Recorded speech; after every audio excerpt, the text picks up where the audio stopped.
की प्रायव्हेट लँडवरती तुम्हाला येता येणार नाही, कारण देशाचा नागरिक कुठेही घर घेऊ शकतो. परंतु म्हाडामध्ये जशी अट असते की 15 वर्षाचा तुम्हाला डोमेशियल सर्टिफिकेट लागतो.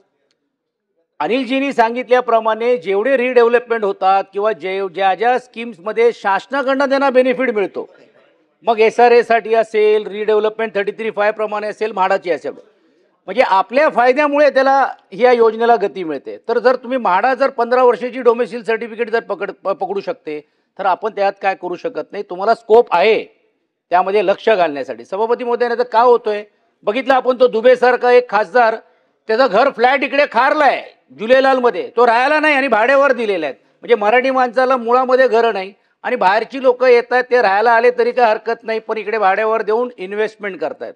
म्हणून सभापती महोदय, माझा स्पेसिफिक प्रश्न असा आहे, खाजगी जमिनीवरती नाही, पण जिकडे इकडे रिडेव्हलपमेंट होत आहे, जिकडे इकडे शासनाचा फायदा मिळतोय, शासन टाकू शकते ना की बा एवढं. जसं आपण 5%, 10% इतर लोकांना आरक्षण करतो, तसं तुम्ही आरक्षण टाका.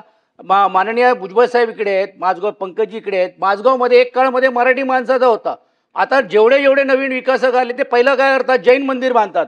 म्हणजे माणूस दुसरा आत गेटच्या आत विचारच करू शकत नाही जायला म्हणून, आणि तिकडे एक सामाजिक तेढ होतोय.